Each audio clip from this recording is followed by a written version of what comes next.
Hello everyone, চলে এলাম আরও একটা নতুন ব্লগ নিয়ে। এখন যাচ্ছি মার্কেটে, ভাবলাম দার্জিলিং মার্কেটটা তোমাদেরকে দেখাই।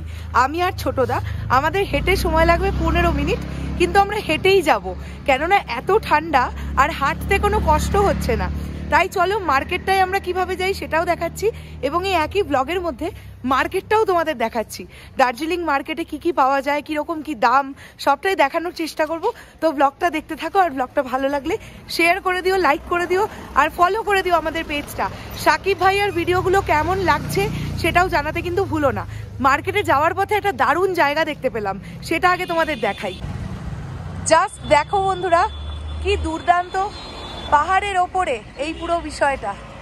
আর এই যে পাহাড়, এই যে ছোটদা, আমরা চলো এগোতে থাকি, আবার যেতে যেতে দেখাচ্ছি তোমাদের, দেখতে থাকো ব্লগটা। দেখো বন্ধুরা, তোমাদেরকে দেখাই আমরা কতটা নিচে যাচ্ছি হাঁটতে হাঁটতে। আসলে আমরা এটিএম এ যাচ্ছি, কেননা আমাদের কাছে ক্যাশ নেই, আর মার্কেটে যাওয়ার জন্য আমাদেরকে গাড়ি ধরতে হবে। গাড়ির ভাড়া হচ্ছে এক একজনের 15 টাকা করে। এবার দেখো আমরা কতটা নিচে যাচ্ছি, বের দেখাই। জাস্ট দেখো কতটা নিচু, মানে এখানে তো হাঁটছি মনে হচ্ছে পা অটোমেটিক্যালি দৌড় মতন, মানে দৌড়চ্ছি মনে হচ্ছে। এনাকে দেখো তাহলে বুঝতে পারবে অটোমেটিক্যালি স্পিডটা কেমন বেড়ে যাচ্ছে হাঁটার। আর এখান থেকে যদি আমি গোড়াই একবার, তো লাউ গড় করে চলে যাবো। ওরে বাবা, ছোটদা কেমন লাগছে বল? ওঠার সময় কষ্ট হবে। হ্যাঁ চলো এটিএম আগে আমরা যাই, আবার আসছি। মার্কেটে যাওয়ার জন্য এই আমাদের গাড়ি, এখন আমরা উঠে পড়ছি। আসলে বন্ধুরা, তোমাদেরকে যে রাস্তাটা দেখালাম ওটা অনেকটা নিচু ছিল, সেটা দেখালাম, কিন্তু উঠতে গিয়ে একটু শরীর খারাপ হয়ে গেছিল আমার। মানে এতটা নিচের থেকে উপরে ওঠা তো আমার অভ্যেস নেই, চেহারাটা ভারী। জল কিনে নিয়েছি, এখনো অল্প হাঁপাচ্ছি। তো গাড়িতে বসে এখন যাব, আশা করছি ঠিক হয়ে যাবে। তবে এরপরে যদি আমি কখনো এরকম নিচু রাস্তা দেখি, আমি আর হেঁটে হেঁটে নামবো না, কেননা নামতে কষ্ট হচ্ছে না, নামতে মজাই লাগছে, উঠতে কষ্ট হচ্ছে। তো চলো মার্কেটটাতে যাই। অলরেডি গাড়ি ছেড়ে দিল, আমরা অনেকেই একসঙ্গে যাচ্ছি। তো গিয়ে আবার দেখাচ্ছি মার্কেটে কি কি আছে বা কি কি পাওয়া যায়, কত কি দাম, দেখতে থাকো।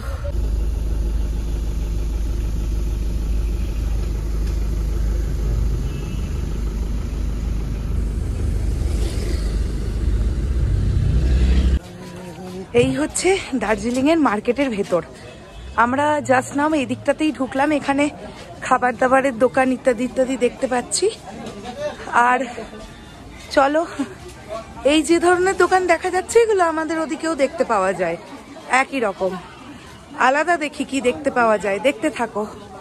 তো এইভাবেই আমরা গোটা মার্কেটটা ঘুরে ঘুরে দেখছিলাম কি কি দোকান আছে, কিরকম কি জিনিসপত্র। আর ছোটদা তখন ফোনে কথা বলছিল, তাই আমি ওর পেছনই হাঁটছিলাম। আর এরকম হাঁটতে হাঁটতেই আমরা আবার কোন দিক থেকে ঘুরে বড় রাস্তায় চলে এসেছিলাম। তাই ছোটদা আমাকে বলল যে আমরা আবার একটু উল্টো দিকে অন্য একটা গলির ভেতরে গিয়ে দেখবো সেখানে কি পাওয়া যায়।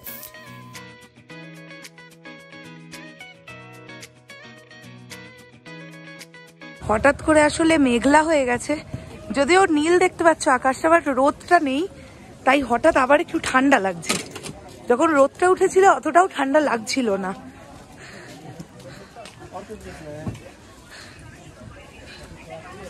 চলো বন্ধু, একটা কোনো জায়গায় দাঁড়াই কিছু একটা কিনতে, তারপরে আবার দেখাচ্ছি। কেননা নর্মালি দোকানপাট, মানে আলাদা কিছু নয়, শীতের জামা কাপড়, তারপর লাগেজ ব্যাগ, যেহেতু এটা টুরিস্ট স্পট, তাই এই ধরনের জিনিসপত্র বেশি বিক্রি হচ্ছে এখানে। বাদ বাকি মোটামুটি সব একই রকম, আমাদের ওখানেও যেমন এখানেও তেমন। দেখি একটা কোথাও দাঁড়াই, তারপরে আবার দেখাচ্ছি তোমাদের। এই দেখো বন্ধুরা, এখানে শুটকি মাছ বিক্রি হচ্ছে। একটু আগেই তোমাদের বললাম না মেঘ করেছে, এই দেখো বন্ধুরা, আকাশটা জাস্ট ওয়াও দেখতে লাগছে। একটা জিনিস এখানে দেখলাম যেটা খুব অন্যরকম লাগলো, এখানে লাইন দিয়ে মাংসের দোকান, মানে চিকেনের দোকান, আর গোটা গোটা চিকেন বিক্রি হয় এখানে। মানে হচ্ছে চিকেনের ছালটা ছাড়িয়ে ফুল বডিটা পুরো ওজন ধরে বিক্রি করছে। একজন তো দেখলাম যে মানে 15-17টা একসঙ্গে চিকেন ওজন করাচ্ছে। মানে এখানে এইভাবেই চিকেন বিক্রি হয়। কিরকম কি দাম আমি জানি না, আর আমি দেখালামও না, কেননা ভায়োলেশনের ব্যাপার থাকতে পারে, আমারও নিজের খুব একটা দেখতে ভাল লাগে না, তাই জন্য এটা তোমাদের সঙ্গে শেয়ার করলাম। তো তোমরা দার্জিলিং এলে কিন্তু এইভাবে চিকেন কিনতে পারো। মার্কেটে ঘোরাঘুরি করে তেমন কিছুই পাইনি, কি কিনবো কিছু মাথায় এলো না। কালকে তো হ্যাপি নিউ ইয়ার, তাই ভাবলাম একটা কেকের দোকান, মানে এই বেকারির একটা দোকান চোখে পড়েছে, তো সেখান থেকে একটা কেক নিয়ে নেব, নিউ ইয়ার কেক, যেটার দাম পড়ছে 70 টাকা। দাঁড়াও তোমাদের কেকটা দেখাই। এইটা হচ্ছে সেই কেক যেটার দাম 70 টাকা। এটা আমরা নিয়ে নেবো আর নিউ ইয়ারে কাটবো।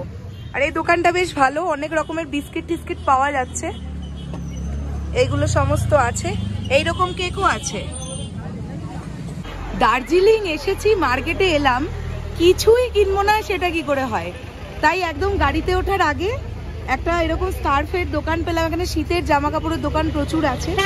তো এই স্কার্ফগুলো অ্যাকচুয়ালি এই ভাই 220 টাকা করে বলেছিল, বাট আমি 150 টাকা করে তিনটে নিচ্ছি, একটা আমার শাশুড়ি মায়ের আর একটা আমার দিদি শাশুড়ি মায়ের। তো 150 টাকা করে এই তিনটে কালার, এইটা একটা, এইটা একটা আর এইটা একটা। তো এই তিনটে কালার আমি নিলাম, তিনটে তিনজনের জন্য। আমার হলো, শাশুড়ির হলো, দিদি শাশুড়ির হলো, বাড়িতে আর একজন মানুষ আছে যে আমার খুব ভালোবাসে, আমার শ্বশুর মশাই।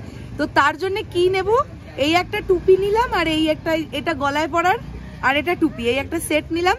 এইটারও দুটো মিলিয়ে দাম পড়লো 150 টাকা, ঠিক আছে। এইবারে বাকি আছে কিন্তু আমার বড় মশাই, তার জন্য এখনো কিছু পাইনি, দেখা যাক, আর একটু খুঁজবো আমরা, চলো দেখতে থাকো। সবই তো হলো, কিন্তু আমার বড় মশাইয়ের জন্য তো কিন্তু কিছুই পাচ্ছি না এখানে। এইটা একটা বাজে ব্যাপার হলো। আমাদের জন্য নিলাম, ছোটদার জন্যও নিলাম, কিন্তু আমার বড় মশাইয়ের কিছুই পাচ্ছি না। ও টুপি পরতে পছন্দ করে না, তাই টুপি নিয়ে লাভ নেই। আর সত্যি বলতে কি আমাদের গায়ের জামা খুব একটা অ্যাভেলেবেল নেই এই মার্কেটে।